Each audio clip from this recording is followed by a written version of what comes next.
नमस्कार। अ, अभी कुछ दिन पहले मैंने एक छोटा-सा पोस्ट किया था सोशल मीडिया पे जिसमें कि शिव पुराण के बारे में कुछ संक्षिप्त वर्णन मैंने बताया था। और बेसिकली क्या है कि ये सारे जो वीडियोज़ हैं जो कि मैं बना रहा हूँ या मैं बनाने की कोशिश कर रहा हूँ, इसके पीछे सिर्फ़ एक ही मेरा ऑब्जेक्ट है बेसिकली कि जैसा कि आप लोग जानते हैं कि मैं एक होटल इंडस्ट्री से हूँ और होटल इंडस्ट्री में रहने की वजह से बेसिकली मुझे most of the time more than 20-25 days travelling पे रहना पड़ता है। और मैं परिवार से काफ़ी दूर रहता हूँ, तो यद्यपि आप ये कह सकते हैं कि मैं उनको भौतिक सुख-सुविधाएँ तो सब सारी दे सकता हूँ, लेकिन क्या है मुझे लगता है कि एक आध्यात्मिक जो ज्ञान है उसकी भी ज़रूरत बच्चों को है। क्योंकि आज बच्चों का जो मैक्सिमम से मैक्सिमम समय है वो इतना ज़्यादा बिज़ी रहता है और आज की डेट में माँ-बाप के पास भी इतना समय नहीं है कि उनको किसी भी तरीके की आध्यात्मिक नॉलेज दे सकें, जो कि इनके लिए बहुत इम्पोर्टेंट है। शास्त्रों का ज्ञान होना सभी के लिए बहुत इम्पोर्टेंट है। और आज क्या है कि जब आप वो ज्ञान किसी भी थर्ड पार्टी के माध्यम से उनको देने की कोशिश करते हैं, लेकिन बच्चा कब कहाँ पे स्किप हो जाता है कुछ नहीं कह सकते हैं। क्योंकि आज ये जो नॉलेज है बेसिकली कॉमर्शलाइज़ हो चुकी है, तो वहाँ पे कॉमर्शलाइज़ होने की वजह से जो मेन जो ऑब्जेक्ट है वो फुलफ़िल नहीं हो पाता है। तो उसी तो ये मोस्टली वीडियो जो मैं अपनी परिवार, अपनी फैमिली के लिए बनाता हूँ ताकि मैं इस माध्यम से उनको ये ज्ञान दे सकूँ। लेकिन मुझे लगता है कि शायद संसार को भी ये सारी इन चीज़ों की रिक्वायरमेंट है, ख़ासकर जो नेक्स्ट जनरेशन आ रही है, क्योंकि उसे आज की डेट में ये नहीं पता है कि हमारी जो संस्कृति है वो कहाँ से स्टार्ट हुई, किस तरीके से स्टार्ट हुई, ठीक है? तो मुझे लगता है कि ये जो बेसिकली जो वीडियोज़ है, तो आप अपनी फैमिली में ख़ासकर बच्चों के साथ शेयर कर सकते हैं और उनकी एक जो जिज्ञासा है बेसिकली उस जिज्ञासा को शांत कर सकते हैं कि उसमें नेक्स्ट लेवल पे क्या हुआ। तो इस वीडियो के बाद में कोई भी अगर क्वेश्चन आपके बच्चे आपसे करते हैं, तो कृपया वो कमेंट में आप मुझे डाल सकते हैं, तो कोशिश करूँगा मैं उस पे एक सेपरेट वीडियो बनाने की। तो अभी उसी शिव पुराण के संक्षिप्त वर्णन में एक मेरे ही फैमिली के किसी बच्चे ने मुझसे वो किया है कि भई ये जो शुरुआत है, शुरुआत कहाँ से हुई? ठीक है भई, आज की डेट में पृथ्वी कहाँ से शुरुआत हुई, लाइफ़ का ओरिजिन क्या है, उसका एक साइंटिफिक फैक्टर है जो कि नॉर्मली बच्चों को अपनी स्कूल में पढ़ने को मिल जाता है। लेकिन उसका आध्यात्मिक जो एक यू कैन से सरफेस है, जो बेस है, वो कहाँ से स्टार्ट हुआ, उसके बारे में आज की डेट में बच्चों को बहुत सरल माध्यम से, ऐसा नहीं है कि इसके बारे में कोई वीडियोज़ नहीं है, नेट पे कुछ जानकारी नहीं, बहुत कुछ अवेलेबल है, लेकिन बेसिकली एक सिंपल शब्दों में अगर बच्चों के लिए अगर समझाने की बात करें तो वो जहाँ तक मुझे लगता है कि नहीं है, ठीक है? तो इसी में मेरी एक छोटी-सी कोशिश है। तो जैसा कि सभी लोग जानते हैं कि जो सृष्टि है वो अपने आप को एक समय तक चलती है डिफरेंट समय के अनुसार और एक समय के बाद में महाप्रलय आती है। आप लोगों ने सभी ये बात बहुत सुनी होगी महाप्रलय। तो महाप्रलय के बाद क्या होता है, किस तरीके से स्टार्ट होती है, तो चलिए स्टार्ट करते हैं। तो जब एक मनवंतर के बाद में एक जब महाप्रलय आती है, महाप्रलय के बाद में सब कुछ खत्म हो जाता है, पूरी तीनों लोक खत्म हो जाते हैं, सारे समस्त ब्रह्मांड खत्म हो जाता है। वो क्यों होता है? वो शिव जी जो डिस्ट्रॉयर हैं वही उस चीज़ को खत्म करते हैं। उसके बाद में क्या, जो सबसे पहले जो कई मनवंतर के बाद में जो सबसे पहले स्टार्ट होता है वो होता है लिंग स्वरूप एक ज्योति की, ठीक है? वो ज्योति काफ़ी समय तक रहती है। फिर उसी लिंग स्वरूप ज्योति में से जो सबसे पहले उत्पत्ति होती है प्रथम पुरुष की, होती है विष्णु जी को। विष्णु जी को लिंग स्वरूप ज्योति के बाएं तरफ शिव जी प्रस्तुत करते हैं और उसके बाद में विष्णु जी को इस बात का आदेश करते हैं कि अब आप जाके तप करो, ठीक है? तो जब तप करने के पीछे का मेन ऑब्जेक्ट ये था कि बेसिकली जो नेक्स्ट लेवल पे जिस चीज़ की रिक्वायरमेंट है, उसका सृजन हो सके। तो क्योंकि पृथ्वी पूरा जो ब्रह्मांड था वो अग्नि से भस्म हो चुका था, तो उसकी जो गर्मी है, उसको शांत करने के लिए विष्णु जी तप करते। तो तप करने के बाद में जो सबसे पहली चीज़ उत्पत्ति होती है, वो होती है जल की, ठीक है? तो जल की उत्पत्ति होती है और उस जल को, जो ब्रह्म जल होता है, जो कि आप अगर देखें तो पूरे ब्रह्मांड में 75% जो है वो जल है, ठीक है? उसके बाद में विष्णु जी को बोला जाता है कि अब इसी जल पर आप जाके शयन करें, आप जाके आराम करें। तो जब विष्णु जी आराम करते हैं तो उनकी नाभि में से एक कमल निकलता है। कमल निकलने के बाद में इधर क्या है कि उसी लिंग स्वरूप ज्योति में से दाहिनी तरफ ब्रह्मा जी का उत्पन्न होते हैं। तो ब्रह्मा जी को जाके उस कमल नयन पे जाके बैठ जाते हैं। तो अब देखिए ब्रह्मा जी क्या है, ब्रह्मा जी ज्ञान है बेसिकली। तो ज्ञान में क्या उत्सुकता होती है, तो ब्रह्मा जी ने सबसे पहले कोशिश ये की भाई मैं ये पता कर सकूं कि भाई मेरी उत्पत्ति कहाँ से हुई है। तो उसी कमल नयन का जो कोष होता है उसी में वो कई युगों तक मतलब भ्रमण करते रहते हैं, लेकिन उनको ये नहीं पता चलता है कि उनकी उत्पत्ति कहाँ से हुई। तभी क्या होता है कि विष्णु जी वहाँ पे प्रकट होते हैं, और विष्णु जी को देखने के बाद में विष्णु जी ब्रह्मा जी से बोलते हैं कि भाई आपकी उत्पत्ति मेरे द्वारा हुई है, ठीक है। तो भाई आप, मैं ही आपका जनक हूँ। तो यहाँ पे क्योंकि ज्ञान है और ज्ञान जहाँ भी होता है वहाँ उत्सुकता बहुत होती है बेसिकली। तो ब्रह्मा जी विष्णु जी से पूछते हैं कि भाई आप मेरे जनक नहीं हो सकते हो, मेरा जनक कोई और है। अगर मेरा कोई जनक नहीं है तो मैं स्वयंभू हूँ। ठीक है। तो एक आर्ग्यूमेंट होता है। तो आप देखिए जहां भी ज्ञान होगा ना वहां पे ज्ञान में आप ये मान के चलिए एक आर्ग्यूमेंट होने के चांसेस हमेशा रहते हैं। तभी क्या है इन दोनों के बीच में वही लिंग स्वरूप ज्योति आके एक ऑब्स्टिकल पैदा करती है और दोनों को ही सजेस्ट करती है भाई तुम दोनों का जो जनक है मैं ही हूँ। ठीक है। तो इस तरीके से आप जान सकते हैं कि ब्रह्मा जी और प्रथम पुरुष विष्णु जी के जो जनक कहे गए हैं वो शिव जी कहे गए हुए हैं। उसके बाद में शिव जी दोनों को इंस्ट्रक्ट करते हैं कि भाई ब्रह्मा जी को कि आप एक सृष्टि की उत्पत्ति करें, और विष्णु जी को आदेश मिलता है कि आप जो वो सृष्टि होगी उसका जो पालन पोषण है वो आप ही को करना होगा। तो ब्रह्मा जी ने उनका आदेश माना और बैठ गए कमल पे कि भाई आप मुझे सृष्टि की उत्पत्ति करनी। तो उन्हें लगा सबसे पहले क्या करना, उन्होंने सबसे पहले 24 तत्वों से मिला के एक ब्रह्मांड की रचना की। अब ये 24 तत्व कौन कौन से हैं ये हम एक नेक्स्ट वीडियो में हम डिस्कस कर सकते हैं। तो उस 24 तत्वों से उन्होंने ब्रह्मांड की रचना की। वही जो 24 तत्व हैं बेसिकली, जिसमें कि 12 तत्व ब्रह्मांड बनते हैं और 12 जो तत्व हैं उसमें पृथ्वी और जल आता है। ओके। अब यहाँ पे उसी 24 तत्व में प्रकृति स्वरूप में बेसिकली विष्णु जी ने प्राण वायु बन के सब जगह उपस्थित रहते हैं। ओके। उसके बाद में जब उन्होंने ब्रह्मांड की रचना कर ली, लेकिन उन्हें लगा यार ब्रह्मांड की रचना करने के बाद में एक जो सेटिस्फेक्शन है वो नहीं मिला उन्होंने। तो फिर उन्होंने फिर से दोबारा चिंतन किया। चिंतन करने के बाद में क्या हुआ कि जब वो कंटिन्यू चिंतन करते रहे तो ब्रह्मा जी को ऐसा लगा कि यार एक एक एक मतलब कैसे करें। तो इधर क्या है कि जो बेसिकली शिव जी ने जो उनकी जो लिंग स्वरूप ज्योति थी उसमें से जो सबसे पहले उन्होंने अपने ही रूप को कहते प्रस्तुत किया। उसमें से सबसे पहले जो था वो उसी अग्नि स्वरूप में से चंद्र निकले। उसी अग्नि स्वरूप में से जो सबसे पहले ओम जो था, ओम आ उ और माँ का जो कॉम्बिनेशन था ओम, तो ओम ही बेसिकली जो है it's a combination of everything, मतलब ओम से बढ़कर कुछ नहीं है। उसी ओम में से ही सब कुछ निकला है। तो ओम में से सबसे पहले क्या निकले, चंद्रदेव निकले। उसके बाद में त्रिशूल निकला, डमरू निकला, शिव जी की तीसरी नेत्र है वो निकली। ठीक है। जो त्रिपुर है, जो ब्रह्मा विष्णु महेश का जो प्रतीक है वो निकला।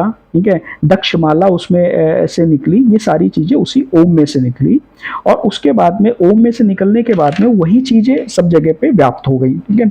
इधर क्या हुआ कि ब्रह्मा जी कंटिन्यू चिंतन कर रहे थे। चिंतन करते हुए जो सबसे पहले उन्होंने क्या नहीं हुआ, उनके मस्तिष्क से 4 बाल ऋषि, जो आप लोग जानते हैं कि सनत, सनंदन, सनातन और सनत कुमार, 4 सबसे पहले बाल ऋषि निकले। अब यहाँ पे देखने और समझने वाली बात यह है कि ज्ञान में से अगर कुछ निकल रहा है, ठीक है, तो नेचुरल सी बात है। और बिना ऑब्जेक्ट के अगर आप किसी भी चीज को डेवलप कर रहे हैं, ठीक है, तो उसमें आप ही का ज्ञान होगा। और ज्ञान में आपको पता है कि एट दी एंड करना क्या है। तो वो चारों बाल ऋषि उन्हें पता था कि इस ब्रह्म जाल में फंसने की बजाय इससे सबसे बेटर क्या है, क्योंकि एट दी एंड सबका जो मेन ऑब्जेक्ट है दैट इज मोक्ष। तो वो इस संसारिक जीवन में ना फंस के उन्होंने सीधे बोला कि वे तो बैराग्य में जाएंगे, जो 24 तत्व का है, तत्व ज्ञान के लिए ही हम जाएंगे। तो वहां से वो लोग निकल गए। ठीक है।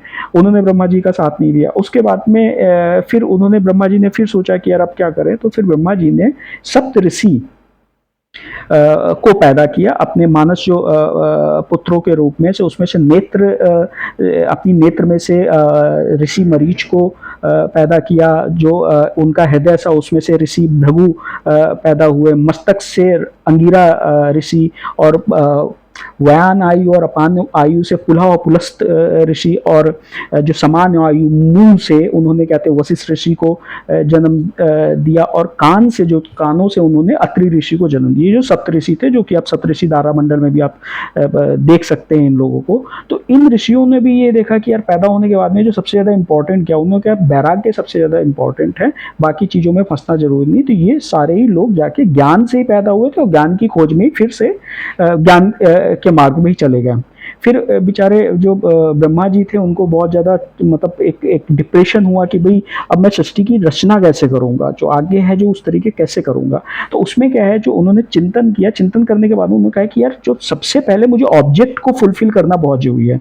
तो उन्होंने कहा नेचुरल सी बात है कि प्रजा होगी तो प्रजा के पालन करने के लिए कोई होना चाहिए, ठीक है, मैं तो जाके कुछ नहीं करूँगा। और जब प्रजा होगी तो प्रजा को भी मोक्ष पाना है, तो इसलिए भक्ति होनी बहुत जरूरी है। तो उन्होंने फिर अपने दो मानस पुत्रों का सृजन किया, जिसमें से नारद और प्रजापति, दक्ष प्रजापति हुए।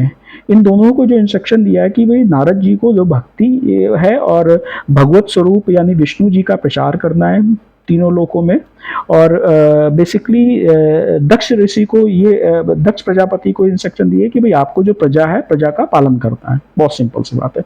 अब इसके बाद में क्या हुआ कि अब उन्हें ये पता था कि यार जब प्रजा होगी तो नेचुरल सी बात है प्रजा में आपस में एक प्रेम होना बहुत जरूरी है, इन सब चीजों में एक एक एक रस होना बहुत जरूरी है। तो इन्होंने कामदेव की उत्पत्ति की, जो सबसे पहले हुए कामदेव हुए। उसके बाद में क्या हुआ, जब उसके ओम नमः शिवाय, आपने सुना होगा अहम ब्रह्मास्मि, इसका मतलब क्या है?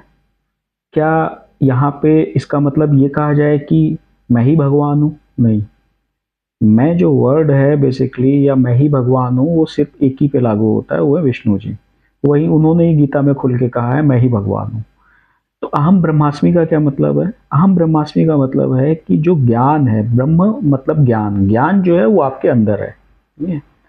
अब इसको इस तरीके समझ सकते हैं कि जो आपका जो शरीर है, जिसमें कि 10% पार्ट जो है वो विजुअल है, 90% पार्ट जो है वो अंदर है। मतलब आपकी जो आईज है बेसिकली, जिससे आप पूरे संसार को देख रहे हैं, उसमें सिर्फ 5 या 10% ही पार्ट आप बाहर देखते हैं। तो 90% आईज का जो पार्ट है वो आपका अंदर है। तो यहाँ पे जो कह सकते हैं कि जो मन की आंखें हैं, ठीक है, उनको एक्टिव करने की ज़रूरत है। उन मन की आंखों को जब आप एक्टिव करेंगे तो आप अपने शरीर के अंदर के पार्ट को देख सकेंगे।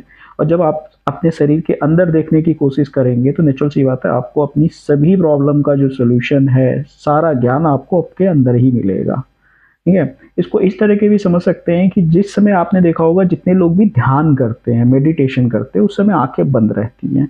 ब्रह्मा विष्णु महेश भी जिस समय ध्यान करते हैं उनकी भी आंखें बंद होती हैं बेसिकली, क्योंकि वो अपने मन के अंदर को देख रहे होते हैं। सुख जो भी, दुख सुख सब कुछ है वो आपके अंदर है। आप इसको ये भी सोच सकते हैं कि जब आप रात में सोते हैं, ठीक है, तो सोते समय क्या होता है, आप सपने देखते हो। सपने क्या होते हैं, उनमें कोई कंट्रोल नहीं होता है, आप सब कुछ मतलब आपकी प्रेजेंट सिचुएशन कुछ भी हो सकती है, लेकिन हो सकता है आप सपनों में अपने आप को जैसा देखना चाहते हो वैसा भी देख सकते हैं। हाँ, हालांकि सपने आपके कंट्रोल में नहीं हो सकते हैं, लेकिन उनको क्या कंट्रोल किया जा सकता है सपनों को? हाँ, किया जा सकता है। किस तरीके से कर सकते हैं सपनों को कंट्रोल? क्योंकि आपका जो दुख सुख है वो आपकी प्रेजेंट लाइफ में है। जो भी आप जो वास्तविकता में देख रहे हैं, डेली रूटीन में जो देख रहे हैं, वही आप चीज आपको या तो परेशान कर रही है या उन्हीं से आपको खुशी मिल रही है, यही चीज है, ठीक है। अब आपको खुशी जिनसे मिल रही है तो नेचुरल सी बात है वो मिल रही है, उस खुशी को बढ़ाया जा सकता है। लेकिन जो चीज आपको दुख दे रही है उसको कैसे कंट्रोल कर सकते हैं? अब यहाँ पे एक छोटी सी टेक्निक्स है जो कि मैं काफी समय से यूज कर रहा हूँ और बिलीव भी बहुत मतलब मुझे बहुत बेनिफिट मिला। क्या कि जिस समय रात में आप सोते हैं, सोते समय किसी भी कंडीशन पे आपको कोई भी निगेटिव थॉट लेके नहीं सोना है। डजेंट मैटर, आप पूरी रात जागते रहे वो चलेगा, लेकिन निगेटिव थॉट लेके आपको नहीं सोना है। क्योंकि आपका जो कॉन्शियस माइंड होता है, जब वो कोई भी आप थॉट लास्ट में सोते समय देते हैं तो वही थॉट वो कॉन्शियस माइंड सब कॉन्शियस माइंड को इंस्ट्रक्ट देता है कि भाई आप ऐसा चाहते हैं, ठीक है। और आपका जो सब कॉन्शियस माइंड है उसी चीज को पाने के लिए पूरी प्लानिंग करने लगता है पूरी रात। तो आपको सपने भी उसी तरीके से होते हैं। आप अगर देखेंगे, जिस दिन आप निगेटिव थॉट लेके सोएंगे उस दिन आपके सपने कुछ और होंगे, जिस दिन पॉजिटिव थॉट लेके जाएंगे उस दिन आपके सपने कुछ और होंगे। तो वो पूरी रात उसी चीज की प्लानिंग करता है। तो अब आपको क्या करना है, किसी भी कंडीशन पे नेगेटिव थॉट लेके नहीं सोना है, आपको एक पॉजिटिव थॉट लेके ही सोना है। आप हो सकता है कोई पॉजिटिव थॉट आपको नहीं मिल रहा है तो इमेजिनरी थॉट आप क्रिएट कर सकते हैं, लाइक नेक्स्ट जो प्राइम मिनिस्टर है वो आप ही हैं, आप यही थॉट लो के सो जाए, तो हो सकता है कि कल को आपकी जो वर्किंग स्टाइल है वो उस तरीके से हो जाए, ठीक है, पहला। तो अगले दिन जब मॉर्निंग में आप उठेंगे, आप देखेंगे कि आपका जो माइंड है आपके उसी थॉट के अकॉर्डिंग बायस होके वर्क करना चालू कर देगा, पहला। दूसरा क्या है कि निगेटिव थॉट से जब आप सबकॉन्शियस माइंड को तो आपने थॉट दे दिया, लेकिन कॉन्शियस माइंड में आप कैसे कंट्रोल करें? अब मॉर्निंग में उठने के बाद में एक निगेटिव थॉट जो आपको, जिससे आप जिस सिचुएशन से आप सबसे ज्यादा डरते हैं उसके बारे में आपको सोचना है। उसके बारे में आप सोच के क्या करेंगे कि अब आपको माइंड को इंस्ट्रक्ट देना है कि I need a solution of this problem. अब क्या है, आपका माइंड उस प्रॉब्लम, क्योंकि प्रॉब्लम अभी आपके साथ हुई नहीं है, this is one of the worst thought जो आपने सोचा हुआ वो अभी आपके साथ हुआ नहीं है, आपका माइंड उसके सोल्यूशन प्रोवाइड करने, ऑप्शंस देना चालू कर देगा। तो एक समय के बाद देखेंगे कि आप किसी भी प्रॉब्लम में, अगर सपोज खुदा ना खास्ता वो प्रॉब्लम आपके सामने आती है, तो आपको लगेगा ये प्रॉब्लम मेरे पास में पहले आ चुकी है और इसका सोल्यूशन मेरे पास में ऑलरेडी रेडी है, ठीक है। इस तरीके से आप अपने कॉन्शियस एंड सबकॉन्शियस माइंड को मतलब एक इंस्ट्रक्शन दे सकते हैं, कंट्रोल कर सकते हैं, ठीक है। इसीलिए पहला तो आप अपने अंदर अपने आप को, क्योंकि जो कुछ भी है वो आपके अंदर ही है। हाँ, इसमें क्या है कि ओम नमः शिवाय। जब आप किसी मंदिर जाते हैं और आप देखते हैं कि उस मंदिर में जितने भी तीर्थ स्थान हैं उसमें एक वीआईपी लाइन होती है, आपने देखी होगी। और उस वीआईपी लाइन में आप लोगों को खड़े हुए देखते हैं। उस समय कभी कभी ऐसा भी होता है कि आप अपनी पूजा की थाल को देखते हैं, उस थाल में सिर्फ और सिर्फ बेल पत्र होता है, और दूसरे की पूजा की थाल देखते हैं, उसमें देखते हैं आप बहुत कुछ, मतलब पूरी लग्जरी एक थाल होती है। आपके मन में ये भी दुविधा आती होगी, आप सोचते होंगे क्या भगवान जो है किसी भी स्टेटस को लेके, या उसकी जो भक्ति है वो किसी भी स्टेटस को लेके क्वालिफाई करती है, या वो सिर्फ और सिर्फ श्रद्धा देखती है? तो शिव पुराण के इस अध्याय में बेसिकली जो भक्ति तत्व है उसके बारे में भगवान ने बहुत सरलता से समझाया है कि उनके लिए सब कुछ बराबर है। मतलब वो जितने भी भक्त हैं वो भक्त की सिर्फ भक्ति देखते हैं, ठीक है। इसको इस तरह से समझ सकते हैं कि जिस समय भगवान शिव की पूजा जो है, तीनों लोकों के स्वामी भगवान विष्णु ने जब शिव जी की पूजा आराधना स्टार्ट की, शुरू की, ठीक है, तो उन्होंने अपने मन में संकल्प लिया कि भाई मैं अब शिव जी के सहस्त्र नाम का जो जाप करूंगा और उससे मैं उनका पूजन करूंगा। तो उनके मन में आया कि भाई शिव जी की आराधना करते समय तो उन्होंने ये कहा कि सहस्त्र नाम के साथ साथ हर नाम के साथ में मैं शिव जी को एक कमल का पुष्प जो है वो अर्पित करूंगा। तो उन्होंने फिर इस चीज का शुरुआत किया, धीरे धीरे धीरे धीरे जब 1000 नाम होने वाले थे, जब 999 कमल के पुष्प उन्होंने उनको चढ़ा दिए, तो चढ़ाने के बाद में उनको जब 1000वां जो पुष्प था, जब वो चढ़ाने की बारी आई तो शिव जी ने उस पुष्प को धीरे से ले लिया। अब उनको जब पता चला कि भाई मैं तो 999 ही चढ़ा पाया हूँ, अब मेरी कहीं पूजा अखंडित तो नहीं हो जाएगी, खंडित तो नहीं हो जाएगी, क्या मुझे इस चीज़ का दोष लगेगा, क्या लगेगा? तो इसी समय उनके दिमाग में आया कि भाई मैं अपनी जो क्योंकि मुझे कमल नयन बोला गया है, तो मेरी जो आँख है वो भी कमल के पुष्प के समान है। तो वो अपनी कमल की आँख, अपनी आँख को निकाल के शिव जी को अर्पित करना जा रहे थे, ठीक है। तभी शिव जी ने आके उनको रोक लिया, ठीक है। तो यहाँ पे अगर आप इसको इस तरीके से समझे कि क्या कमल की जो आँख दे के वो अपने आप को बहुत निष्ठावान या ये दिखाना चाह रहे थे कि मैं बहुत बड़ा भक्त हूँ, या इससे हम समझते क्या है? इससे देखिए ये समझा जा सकता है कि आज की डेट में जो भगवान भोलेनाथ है, किसी भी देवी देवताओं की आप पूजा करते हैं और भक्ति है, तो वहां पे आपकी निष्ठा देखी जाती है। तो शिव जी को बेसिकली वो कमल के पुष्प में उतना इंटरेस्ट नहीं था, ठीक है। वो ये देख रहे थे कि भाई भक्त के पास में, उनके उस समय क्योंकि उनके पास सिर्फ आँख ही थी, उन्हें लगा कि यार ये मेरी सबसे प्रिय चीज है, तो मैं इसको अर्पण करके बेसिकली अपनी भक्ति को साबित कर सकता हूँ।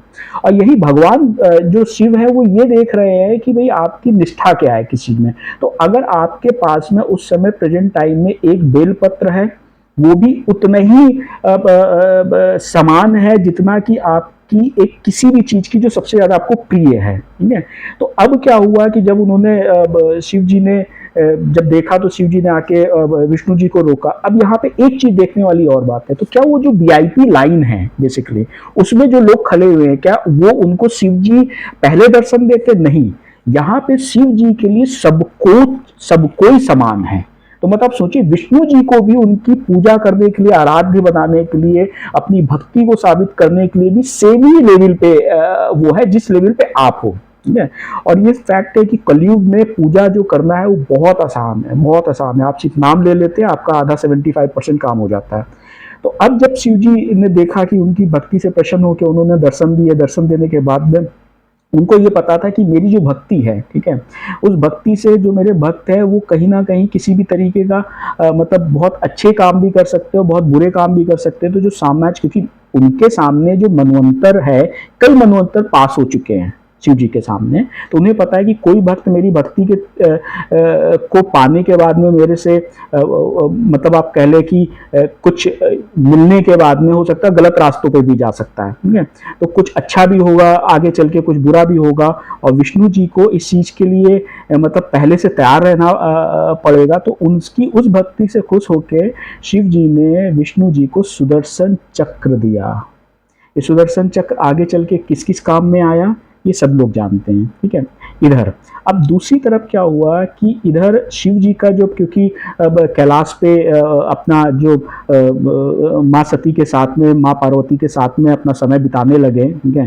तो फिर ये हुआ कि एक समय के बाद उनके जो गढ़ थे वो गढ़ भी बढ़ने लगे, उनका मैनेजमेंट भी। तो अब यहाँ पे एक देखने वाली बात यह है कि किसी भी चीज़ को, किसी भी ऑर्गेनाइजेशन को वो मेंटेन करने के लिए एक सुपरवाइजरी स्किल होने बहुत जरूरी है। तो जब शिव जी को लगा कि भाई यहाँ पे जो एक जितने हमारे गढ़ हैं उनको मैनेज करने के लिए भी कोई चाहिए, ठीक है, तो उन्होंने क्या किया कि शिव भक्त, कि भाई सबसे बड़ा शिव भक्त कौन है, ठीक है, तो उन्होंने जब ये देखा कि भाई एक ऋषि है जो कि बहुत बड़े शिव भक्त हैं, ठीक है, अब यहाँ पे देखने वाली चीज क्या है कि अब भक्ति से आपको सब कुछ मिल सकता है। शिव जी ने ही नियम बनाए। अब शिव जी नियम है, लेकिन नियम को वो तोड़ भी रहे हैं भक्त के लिए। एक भक्त ने, जो कि बेसिकली एक ऋषि मुनि थे जिन्होंने पूरी जिंदगी में ब्रह्मचर्य का पालन किया, उन्होंने शिव जी से, क्योंकि उनको पता है शिव जी बहुत भोले हैं, उन्होंने शिव जी से एक पुत्र की इच्छा जाहिर की कि भाई मुझे एक पुत्र चाहिए, और वो भी एक बहुत बड़ा शिव भक्त होना चाहिए। ठीक है। और उसके साथ साथ में वो हमेशा अमर होना चाहिए। ठीक है। क्योंकि एक पिता को क्या चाहिए होता है कि उसका जो नाम है, उसके जो बच्चे हैं वो आगे चला सके। ठीक है। अब उनको ये शिव जी को ये पता है कि भाई मुझे अमृत तो नहीं मिल सकता है, उनको जो ऋषि है उनको अमृत तो नहीं मिल सकता है, लेकिन उनका नाम चल सकता है।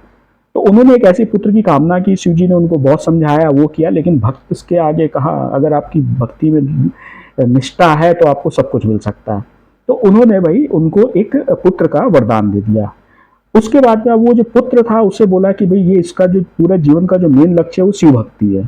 तो वो जैसे ही पैदा हुआ, पैदा होने के बाद में शिव नाम ओम नमः शिवाय, ओम नमः शिवाय जपने लगा। अब जपने के बाद में आप देखिए यहाँ पे क्या है कि अगर आप कंटिन्यू भक्ति कर रहे हैं तो आपको क्या भक्ति से ही सब कुछ मिल सकता है? हाँ, सब कुछ मिल सकता है। अब इसमें क्या है, वो जो शिव भक्त थे बेसिकली, क्योंकि आगे उनको एक ऐसे एक जगह का एडमिनिस्ट्रेशन देखना है जो कि मतलब जहाँ पे बहुत ज्यादा गढ़ हैं और शिव जी का डिपार्टमेंट है, शिव जी का कैलाश में जाके उनको देखना है। तो भाई वो शिव जी यहाँ पे आप जो महायोगी बनने के बावजूद भी एक पारिवारिक एक परिवार को दर्शा रहे हैं कि भाई आप परिवार में रह के भी आप वियोग और योग कर सकते हैं। तो भाई वहां पे जो चाहिए कि उनका जो मेन एडमिनिस्ट्रेटर है उसको भी नेचर, उसके बाद ही परिवार होना चाहिए, तो भाई उसकी मैरिज भी होनी चाहिए। अब यहाँ पे क्या है, देखिए शिव जी कभी किसी स्टेटस या किसी लोकेशन को नहीं देखते हैं। तीनों लोकों के स्वामी होने के बावजूद भी वो भूलोक में आके, धरती लोक में आके कैलाश मानसरोवर पे जाके स्थित हुए हैं, जहाँ पे कोई लग्जरी नहीं है, कुछ नहीं है और सब कुछ है। तो अब वहां पे एक भूलोक का बंदा, ठीक है, जिसने शिव भक्ति की, उसका जो विवाह होता है वो होता है पवन देव की पुत्री सुलेषा से। देवलोक की कन्या, भूलोक का एक शिव भक्त, उसका उससे विवाह होता है। विवाह होने के बाद में दोनों जाके कैलाश मानसरोवर में जाके शिव जी की सेवा करने लगते हैं, और शिव जी की सेवा करते हुए जितने भी गढ़ हैं उनको, और उन सबको आप जो जानते हैं वो नंदीश्वर महाराज के नाम से जानते हैं। तो इस तरीके से नंदी जी की उत्पत्ति हुई। इस तरीके से शिव जी ने विष्णु जी को चक्र दिया। ठीक है। तो यहाँ पे आप हमेशा अपनी भक्ति पे विश्वास रखें, और आपके पास जो कुछ भी है, ठीक है, जो भी आप दे सकते हैं, शिव जी को, उनको कुछ नहीं चाहिए, वो सिर्फ आपकी भक्ति देखते हैं, ठीक है। उस भक्ति में आप अगर एक बेल पत्र दे रहे हैं या पूरी थाल को सजा के उनके सामने रख रहे हैं, आपकी भक्ति अगर ठीक है तो वो आप पे आपकी भक्ति का फल जरूर जरूर देंगे। ओम नमः शिवाय। नमस्कार, ओम नमः शिवाय। आज का शिव पुराण का जो ये अध्याय है, बिलीव मी, मुझे बहुत बहुत बहुत पसंद है। किस तरीके से समुद्र मंथन हुआ, तो चलिए शुरू करते हैं। एक बार की बात है कि राजा इंद्र, देवों के राजा, वो भ्रमण कर रहे थे। तभी दुर्वासा ऋषि, जो कि शिव जी के रुद्र अवतार हैं, उनको देख के उनके मन में ये आया कि चलिए इनका स्वागत करते हैं। तो स्वागत करने के लिए उन्होंने एक पारिजात फूलों की बहुत अच्छी एक माला लेके इंद्र का स्वागत करने पहुंच गए। अब इंद्र ने उसको देखा और देखने के बाद में उस पारिजात की जो माला थी उसको अपने हाथी को और ऐरावत को पहना दिया। अब ऐरावत जो था, उनका हाथी था, उसे उस पारिजात की माला के बारे में क्या पता। उसने अपनी सूंड से उठाया, उसको पैरों के नीचे रखा और रौंद दिया।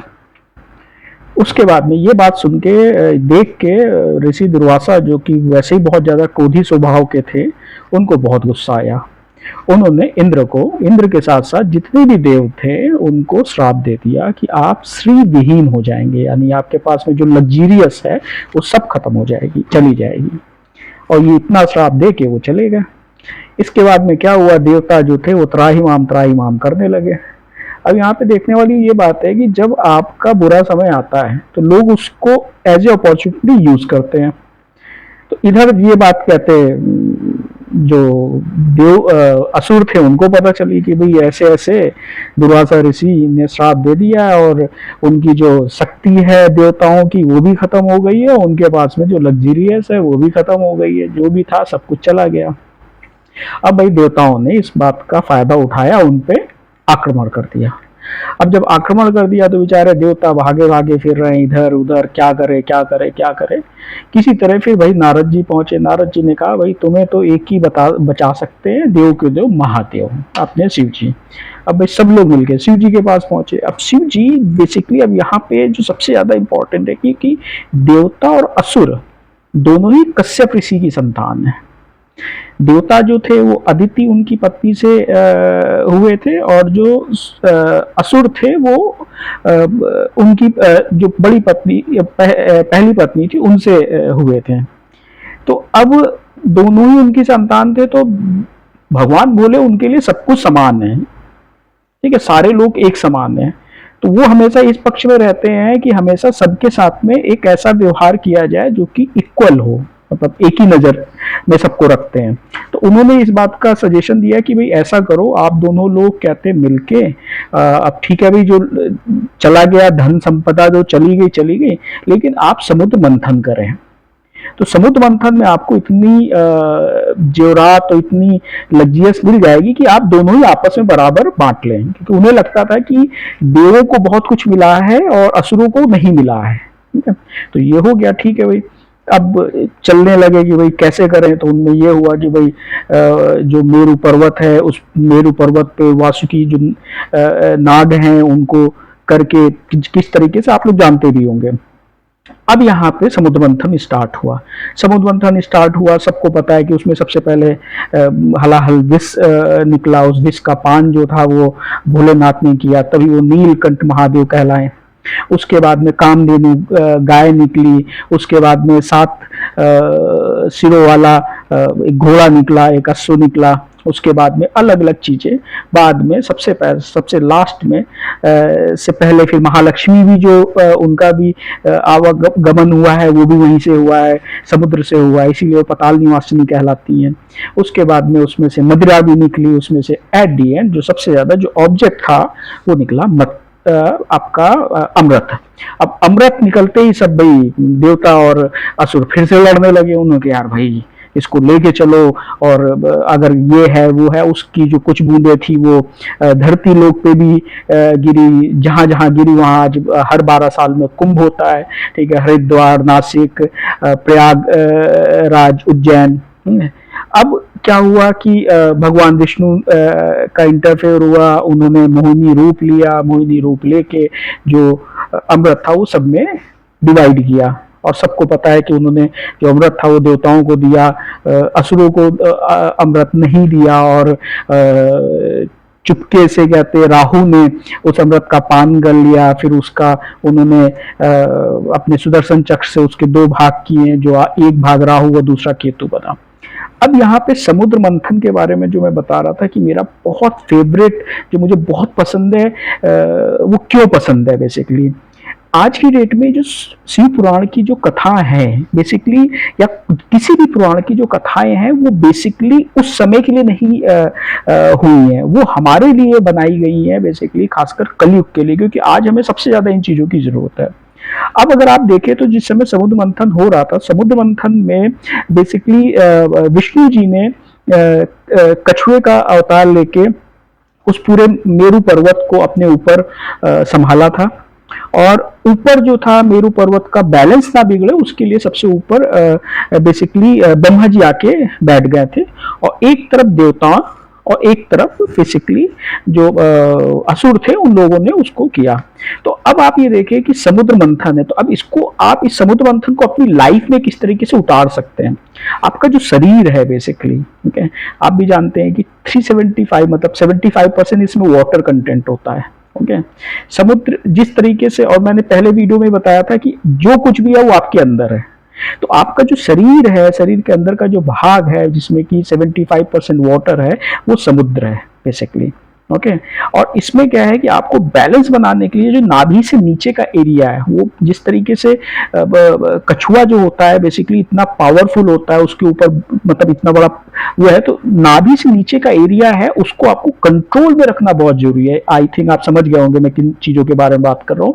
ब्रह्मचल का पारण और बहुत सारी चीजें हैं जो आपको उसको कंट्रोल करना, और सबसे ऊपर आपको रखना, जो दिमाग में रखना, वो ज्ञान रखना, ब्रह्मा रूपी ज्ञान जो है रखना है। अब आप अपने जब शरीर को, जब जिस समय मेडिटेशन करते हैं, तो मेडिटेशन में आप जब करेंगे तो आप अक्सर देखेंगे कि मेडिटेशन का बहुत अच्छा तरीका है, जो कि मैं हमेशा मोस्टली बोलता हूँ, जो 9 प्लैनेट के जो चैंट्स हैं, आप अगर उनके जाप करते हैं तो किस तरीके से, अब 9 प्लैनेट, 9 जो ग्रह हैं, उसमें से आधे जो ग्रह हैं वो बेसिकली देव रूपी हैं, और आधे जो है वो असुर रूपी हैं। और दोनों के बीच में जो बुद्ध देव हैं, क्योंकि आपको असुर को भी बुद्धि चाहिए और देवताओं को भी बुद्धि चाहिए, तो 9 प्लैनेट से आप अपने माइंड को कैसे चार्ज कर सकते हैं, अपने शरीर का जो समुद्र मंथन कैसे कर सकते हैं, वो सबसे ज्यादा इंपॉर्टेंट है। तो जब भी आप ड्रिलिंग करते हैं, अगर कभी किसी ने मेडिटेशन किया हो तो उसे इस बात को बहुत अच्छी तरह वो समझ सकते हैं कि जब भी आप माइंड में ड्रिलिंग करते हैं, सोचते हैं, तो सबसे पहले पॉइजन निकलता है। पॉइजन निकलता है, आपको फ्रस्ट्रेशन होता है। अक्सर इंसान को देखते हैं कि भाई कोई गुस्सा करता है, कोई बहुत ज्यादा फ्रस्ट्रेट है, वो फ्रस्ट्रेशन बाहर नहीं, वो आपके अंदर ही है। तो जब भी आप सोचेंगे, इसलिए चिंता और चिंतन दो अलग चीजें हैं, तो हमें चिंतन करना बहुत जरूरी है, तो चिंता से कोई फायदा नहीं है।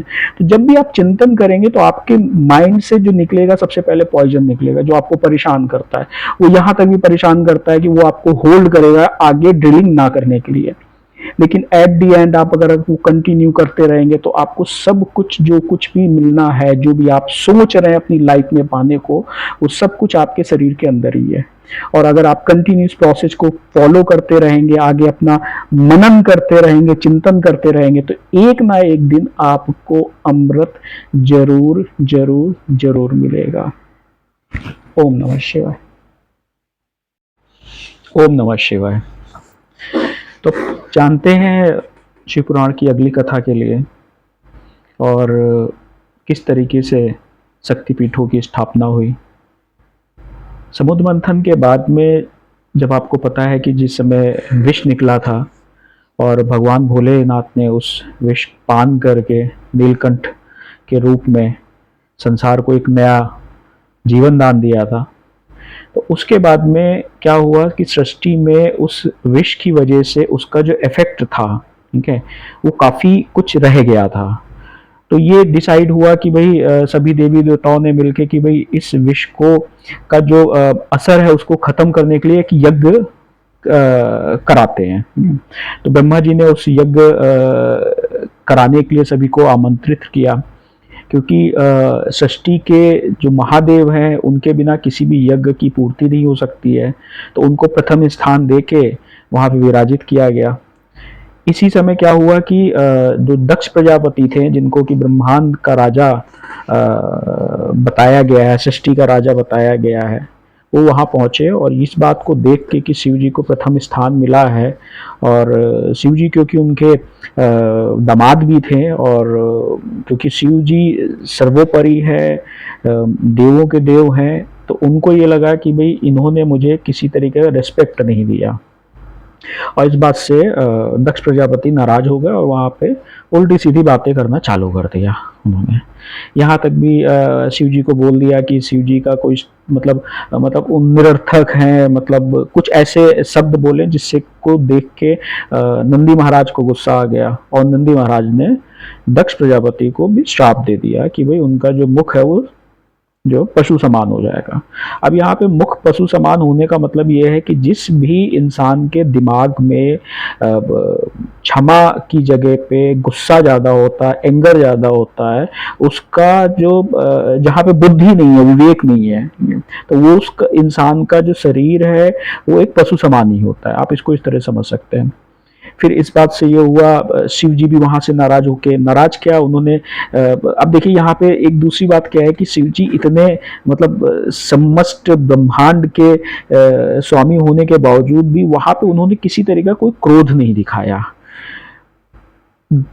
इधर दक्ष प्रजापति कंटिन्यू उनको उल्टी सीधी बातें कह रहे थे, लेकिन उसके बावजूद भी उन सारी बातों को उन्होंने मतलब सुन लिया। ठीक है, तो यहाँ से ये समझ में आता है कि आपके अंदर अगर ताकत है तो ताकत आपको ताकत दिखाने में नहीं है, आपके सामने वाले के गुस्से को आप किस तरीके से सहते हैं, ठीक है, और उसके बाद में उसे किस तरीके से क्षमा करते हैं, वो सबसे ज़्यादा इम्पोर्टेंट है। तो इस तरीके से शिव जी वहाँ से चले गए। यज्ञ जो था वो ठीक है सम्मिलित हुआ, पूरा हुआ। उसके बाद में जब शिव जी कैलाश पे पहुंचे तो उन्होंने नंदी को बोला कि भाई ये जो बात है ये आप माता को मत, सती माता को मत बताइएगा। ठीक है, फिर एक बार क्या हुआ कि क्योंकि दक्ष प्रजापति उस जो यज्ञ था उस यज्ञ में सम्मिलित नहीं हुए, उन्होंने कहा भाई हम अपना यज्ञ करेंगे, तो उन्होंने एक महायज्ञ की आवाहन किया कि हम एक महायज्ञ करेंगे, और उसमें सभी देवी देवताओं को बुलाया, ब्रह्मा जी को, विष्णु जी को, यहाँ पे शिव जी को नहीं बुलाया, क्योंकि माँ सती जो है वो दक्ष प्रजापति की पुत्री थी, तो भाई उन्हें ये लगा कि भाई हमारे मायके में इतना बड़ा यज्ञ हो रहा है, मुझे क्यों नहीं बुलाया। तो उन्होंने शिव जी से पूछा, शिव जी ने बताया भाई ये ऐसे ऐसे ये घटना हुई थी और इसलिए वो मुझे नहीं बुलाएंगे, और नहीं बुला रहे तो कोई बात नहीं है और तुम्हें भी नहीं जाना चाहिए। उन्होंने माँ सती को समझाया। लेकिन यहाँ पे क्या है कि देखो जो आने वाली जो घटनाएं हैं वो पहले से किसी ना किसी तरीके का प्रारूप पहले से लेना चालू कर देती। लेकिन माँ सती ने बोला कि नहीं भाई मुझे तो बहुत गुस्सा आ रहा है और मैं जाके एक बार उनसे पूछूंगी जरूर कि आपको उन्होंने क्यों नहीं बुलाया। वहां पहुंची, उन्होंने देखा भाई सारे देवी देवताओं को स्थान मिला हुआ, ये हुआ। उन्होंने दक्ष प्रजापति से अपने पिता से पूछा कि भाई आपने उन्हें क्यों नहीं बुलाया। वहां पे फिर उनके आवेश में क्रोधावश, क्योंकि नियति को कुछ और मंजूर था, ठीक है, वो चालू कर दिया उन्होंने सेम चीजें वो है। उससे माँ सती इतने ज्यादा नाराज हो गई, इतनी ज्यादा क्रोधित हो गई कि उन्होंने अपना देह त्याग का फैसला उसी समय कर लिया, और उसके बाद में उसी हवन कुंड में उन्होंने अपने देह का त्याग कर दिया। इस बात को सुन के शिव जी बहुत ज़्यादा नाराज हुए, क्रोधी हुए। उन्होंने वीरभद्र को अपनी एक जटाओं से वीरभद्र की उत्पत्ति की, और उस वीरभद्र ने जाके समस्त जो वो हवन हो रहा था उसको पूरा विध्वंस कर दिया। राजा दक्ष प्रजापति को भी उन्होंने खत्म कर दिया। करने के बाद में इधर कहते हैं जब सब कुछ शांत हो गया तो सती का जो शरीर था, माँ का जो शरीर था, शिव जी उस शरीर को लेके पूरे ब्रह्मांड में, तीनों लोकों में एक वियोग की तरीके से घूमने लगे, बहुत ज़्यादा दुखी होते हुए। अब यहाँ पे आपको पता होगा कि क्योंकि जब आपको भविष्य की घटनाओं के बारे में पहले से पता होता है तो आपको कुछ ऐसे लोगों को अपने साथ रखना पड़ता है जो कि अगर आपके साथ में कभी भी इस तरीके का कोई एटमॉस्फेयर आप क्रिएट हो जिसमें कि आप डिप्रेशन में हैं या किसी भी तरीके से आप परेशान हैं, दुखी हैं, तो कुछ लोग आपको वहाँ से निकाल सकें। तो आपने पहले उसमें सुना होगा कि समुद्र मंथन, सॉरी, जिस समय विष्णु जी ने बेसिकली भगवान शिव की आराधना की थी, तो उनको जब उनका हस्त नाम का जाप किया था, तो शिव जी ने उन्हें चक्र, सुदर्शन चक्र दिया था। ठीक है। तो भी सभी देवी देवता फिर पहुंचे उनके पास में कि भाई शिव जी को जब तक इस वियोग से नहीं निकालेंगे तब तक सृष्टि का कल्याण नहीं होगा, क्योंकि आगे की घटनाएं जो है वो नहीं होंगी। फिर विष्णु जी ने उसी सुदर्शन चक्र से माँ सती के 51 शरीर के टुकड़े किए, और वही आगे चल के 51 महाशक्ति पीठ की स्थापना इस तरीके से हुई है। देवी पुराण के हिसाब से जो शक्ति महाशक्ति पीठ है वो 51 की जगह पे 52 है, 52 है, क्योंकि जो किसी भी सुहागन स्त्री का जो चूड़ा होता है, चूड़ा मणि जो होता है उनके सर पे होता है, वो भी बेसिकली शरीर का ही भाग माना गया है। तो देवी पुराण के हिसाब से 52 शक्ति पीठ है। अब ये शक्ति पीठों की स्थापना क्यों हुई बेसिकली, इसके पीछे क्योंकि ये भी जो कल्याण था, बेसिकली ये जो पूरी घटना हुई है, ये भी क्या है, सृष्टि के उद्धार के लिए ही हुई है। क्योंकि सबको पता है कि आने वाला जो समय है, ठीक है, वो एक इंसान जो है वो इतना ज्यादा आलसी होने लगेगा कि वो किसी भी चीज को बहुत इजी तरीके से करने की कोशिश करेगा। जिस तरीके से आज देखिए, आज बहुत सारा काम जो है वो आर्टिफिशियल इंटेलिजेंस के थ्रू आउट होता है। पहले हम लोग कहते कैलकुलेशन करते थे, फिर कैलकुलेटर आ गया। तो भगवान को, प्रभु को पता है कि इंसान जो है वो धीरे धीरे आलसी होता जाएगा, और उसे क्या है कि कहीं ना कहीं चीजें इजी चाहिए होंगी। क्योंकि एक ये भी है कि जो महाशक्ति है बेसिकली, उनकी अगर कोई आराधना करता था, या सतयुग में कई ऐसी घटनाएं हुई हैं कि माँ शक्ति की आराधना आपने की और आपको ऐसी ताकतें मिल गई जिसका कि आपने मिसयूज किया, और वो इतना बड़ा मिसयूज हो जाता था कि बेसिकली वो ब्रह्मा विष्णु महेश के लिए भी बहुत ज्यादा प्रॉब्लम वाली बात होती थी। तो उन्होंने कहा कि ये शक्ति को डाइल्यूट करना बहुत जरूरी है, पहला।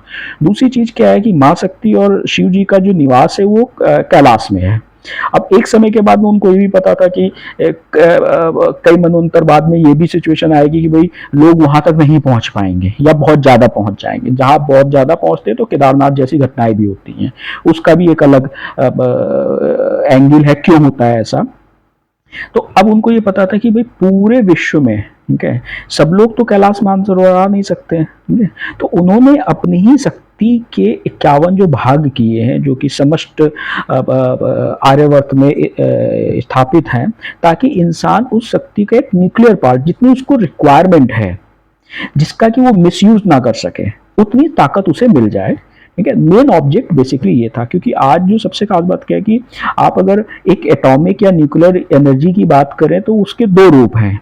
ठीक है, एक न्यूक्लियर एनर्जी है जो कि हाइड्रोजन बना के हिरोशिमा जैसे कांड कर सकती है, और दूसरी न्यूक्लियर एनर्जी ऐसी है कि जो आपको पूरी जिंदगी लाइट दे सकती है, आपको प्रॉस्पेरिटी दे सकती है। तो यहाँ पे कभी भी आपके पास में अगर कोई भी ऐसी ताकत आती है तो उस ताकत का यूज और मिसयूज दोनों सबसे ज्यादा इंपॉर्टेंट है। अब इधर दक्ष प्रजापति का को वीरभद्र ने खत्म कर दिया, लेकिन क्या है, क्योंकि ब्रह्मा जी के पुत्र थे तो उनको नेचुरल सी बात है एक अमर आजीवन का आशीर्वाद प्राप्त था। तो अब यहाँ पे क्या हुआ, शिव जी, क्योंकि उधर नंदी महाराज ने श्राप दिया हुआ था, तो श्राप भी सत्य होना बहुत जरूरी था। तो भाई इन्होंने बोला कि भाई अब आप इनको, क्योंकि ये जो यज्ञ था किसी भी कंडीशन पे वो अधूरा नहीं छोड़ा जाना चाहिए था और नहीं छोड़ना चाहिए। इसीलिए कहते हैं कि आज की डेट में किसी भी यज्ञ का बुलावा है तो आपको जाना चाहिए, और यज्ञ को जब तक पूर्ण ना हो तब तक वहां से आना भी नहीं चाहिए। तो अब उन्होंने जो श्राप दिया था, तो अब सभी ने बोला कि भाई ये यज्ञ पूरा होना, और यज्ञ का जो अनुष्ठान है, जो संकल्प है, वो दक्ष प्रजापति ने लिया, तो दक्ष प्रजापति का जीवित होना भी बहुत जरूरी है। अब यहाँ पे वो श्राप भी था, तो शिव जी ने बेसिकली उनको अज यानी कि बकरे का जो सिर है वो लगा दिया। अब बकरे का सिर क्यों लगाया इन्होंने? अगर आप देखें साइंस के हिसाब से भी देखें, जो जितने भी जीव जंतु हैं जो चार पैरों वाले हैं, उसमें बकरा ही एक ऐसा जीव है जिसके सिर में जो है ना वो गुस्सा नहीं होता है, इसीलिए सबसे ज्यादा हलाल भी होता है। ठीक है, तो बकरे के दिन में गुस्सा नहीं होता है बिल्कुल। ठीक है, उसके शरीर में थोड़ा बहुत गुस्सा होगा, इसीलिए आपने अगर आप जाके देखें जिस समय बकरा को बिल्कुल एकदम कटने वाला भी होता है तो उसके सिर में कुछ उसका हलचल नहीं होती है बेसिकली। और यहाँ पे दूसरा जो एंगल है, जो आध्यात्मिक एंगल है बेसिकली, कि जिस भी सिर में, जिस भी इंसान के उसमें अगर गुस्सा है तो ज्ञान नहीं होगा, ठीक है, और ज्ञान नहीं है तो पशु समान है, ठीक है। तो एक एग्जाम्पल सेट करने के लिए ये बेसिकली किया गया, ठीक है। तो इधर समझने वाली बात यह है कि आप कभी भी शिव जी की अगर पूजा करते हैं तो आपको अपने मस्तिष्क को शांत रखना बहुत जरूरी है। ओम नमः शिवाय। ओम नमः शिवाय। कभी आपके साथ ऐसा हुआ है कि आपने किसी काम को किया पूरे मन से और वो काम सफल नहीं हुआ और आपके दिमाग में ये टेंशन हो गई कि भाई ये क्यों नहीं हुआ, मैंने तो पूरी कोशिश से की थी। तो अगर ऐसा होता है, किसी काम में आप विफल होते हैं, तो वो होता क्यों है बेसिकली, उसको समझने की कोशिश करते हैं शिव पुराण के इस अध्याय से। जिस समय सृष्टि उत्पन्न हुई, उसमें अगर आपने मेरे पिछले वीडियोस देखे या नहीं देखे तो जाके आप देख ले, तो सबसे पहले ऑब्जेक्ट जो है, उद्देश्य है, वो पहले फिक्स होता है, उसके बाद में आगे का काम होता है। आप इसको सिंपली इस तरह समझ सकते हैं कि अगर आपको भूख लगती है तो आप जाते हैं, खाना बनाते हो, खा लेते हैं। तो भूख लगने से पहले आपके पास में राशन होता है। ऐसा नहीं होता है कि आपको अभी भूख लगी और आप घर खेत पे जाके कहते हैं धान बो रहे हैं, गेहूं बो रहे हैं, ऐसा नहीं होता है। तो ऑब्जेक्ट पहले आपको डिसाइड करना होता है, उसके बाद में उसका प्रोसेस फॉलो करना होता है। तो इसी तरीके से जिस समय नारद जी की उत्पत्ति हुई, नारद जी को मानस पुत्र की तरीके से ब्रह्मा जी ने जब जन्म दिया, तो उनका उद्देश्य उनको पहले से ही बता दिया कि भाई आपका जो उद्देश्य है वो भक्ति है। आपको तीनों लोकों में, समस्त ब्रह्मांड में भगवत स्वरूप ज्ञान का प्रचार करना है, ये आपका मेन ऑब्जेक्ट है। ओके। लेकिन एक समय के बाद में इंसान, भगवान, देवी देवता, कहीं ना कहीं वो भी अपने ऑब्जेक्ट से थोड़ा सा साइड बाय साइड भटकते जरूर हैं। क्यों भटकते हैं? क्योंकि भाई जो माया है उसके आगे सभी लोग विवश हैं। तो वही विष्णु जी का ज्ञान का प्रचार उन्होंने तीनों लोकों में करना था। अब यहाँ पे जब शिव जी की लीला स्टार्ट हुई, तो नारद जी शिव जी से भी बहुत ज्यादा इंस्पायर हो गए। उन्हें लगा भाई शिव तत्व, क्योंकि ये बेसिकली जो घटना है, ये जस्ट कहते हैं सती के विभाजन के बाद की घटना है। तो उन्हें लगा कि भाई शिव तत्व भी बहुत इंपॉर्टेंट है, और शिव तत्व के ज्ञान के लिए, ब्रह्म ज्ञान के लिए बेसिकली उन्होंने तपस्या स्टार्ट कर दी। अब तपस्या स्टार्ट करने लगे, तो जब काफी समय हो गया तपस्या करते करते करते करते, तो उनका जो वाइब्रेशन था वो इतना तेज हो गया कि स्वर्ग जो था वो हिलने लगा। स्वर्ग हिलने लगा तो यानी इंद्र जी की टेंशन हो गई, क्योंकि कुर्सी तो सबको चाहिए भाई, और कुर्सी को बरकरार भी रखना बहुत जरूरी होता है। तो भाई इंद्र ने भेजा कि भाई कौन है तपस्या कर रहा है। उन्होंने कहा नारद मुनि कर रहे हैं। उन्होंने कहा नारद मुनि, तो उनको क्या चाहिए? तो उन्होंने कहा फिर भी देखो कहीं ऐसा नहीं, क्या ऑब्जेक्ट है पता नहीं। उन्होंने बेसिकली पवन देव को, अग्नि देव को, और उनको भेज दिया कि भाई देखो जाके भाई ये क्या है इनको, और आप उद्देश्य इनकी तपस्या को रोको और पूछो इनसे उद्देश्य क्या है। तो भाई वो लोग पहुंचे, उन्होंने अपना चालू किया सारा। लेकिन नारद जी, क्योंकि भाई ब्रह्मा जी के मानस पुत्र थे, तो इतनी जल्दी से तो हिलने वाले नहीं। उन्होंने भाई, उनका जो ध्यान था वो ध्यान में रहे, उनका ध्यान भंग नहीं हुआ, उनकी तपस्या भंग नहीं हुई। जब उसके बाद में काफी समय हो गया, तो जब उनको ज्ञात हुआ कि भाई ऐसे ऐसे ये तीनों लोग आए थे और मेरी तपस्या भंग कराने की कोशिश की, लेकिन मेरी तपस्या नहीं भंग हुई, उनको ईगो आ गया कि भाई मुझे तो ब्रह्म ज्ञान मिल गया है। अब उसके बाद में ब्रह्म ज्ञान मिल गया है, तो कहते हैं कि आपके अंदर अगर कोई सिद्धि है, या आपके अंदर कोई सपोज ज्ञान है, खासकर ब्रह्म ज्ञान, ऐसी चीजें आपको बतानी नहीं चाहिए, ये शास्त्रों में कहते हैं। क्योंकि उससे उसका फल जो है, मतलब इट्स काइंड ऑफ ईगो, कि मैं ये हूँ, उससे ईगो होता है। ईगो से क्रोध उत्पन्न होता है, क्रोध से विनाश उत्पन्न होता है। तो वो सीरीज ना स्टार्ट हो, इसलिए नहीं बतानी चाहिए। अब भाई शिव जी के पास पहुंचे नारद जी की, अहम ब्रह्मास्मि, और मुझे ब्रह्म ज्ञान की प्राप्ति हो गई है, और मैं भी वंदनीय हो गया हूँ, यानी मेरी भी पूजा की जाए, समथिंग लाइक दैट। इस तरीके से उन्होंने शिव जी को बताया। शिव जी वैसे ही बोले हैं, उन्होंने ब्रह्मा जी को बोला भाई ये चीजें बतानी नहीं चाहिए। अब मुझसे तो बता दिया, कोई बात नहीं, लेकिन विष्णु जी और ब्रह्मा जी से मत बताना। अब होता क्या है, जिस समय आपके अंदर ईगो आ जाता है किसी भी चीज का, तो आप किसी की नहीं सुनते हैं, अच्छी बुरी कुछ नहीं सुनते, आप उस चीज में ढिढोरा पीटने लगते हैं। वो ब्रह्मा जी के पास पहुंचे, ब्रह्मा जी को बोला कि साहब ऐसे ऐसे मुझे ब्रह्म ज्ञान मिल गया। उन्होंने कहा अच्छा, उन्होंने ठीक है भाई, उन्हें कोई बात नहीं है, मिल गया तो ठीक है। और शिव जी ने भी बोला है कि हाँ भाई तुम्हें ब्रह्म ज्ञान मिल गया, तो उन्होंने ठीक है भाई। विष्णु जी के पास पहुंचे दोबारा, विष्णु जी को भी बोला भी वो। अब विष्णु जी के बाद में वो जाने के बाद में चले गए। अब विष्णु जी ने ये सोचा कि देखो इसका जो ऑब्जेक्ट था बेसिकली, अब यहाँ पे आप ध्यान रखिएगा, कई बार आप भी अपने ऑब्जेक्ट में फेल होते हैं, ठीक है, क्योंकि कई बार आपको अपनी लाइफ का उद्देश्य नहीं पता होता है, और आप जो काम कर रहे होते हो आपको लगता है यही मेरा लाइफ का ऑब्जेक्ट है, यही मेरा उद्देश्य है, और अगर गलत उद्देश्य होगा तो आप फेल होंगे। फेल कौन करेगा? विष्णु जी।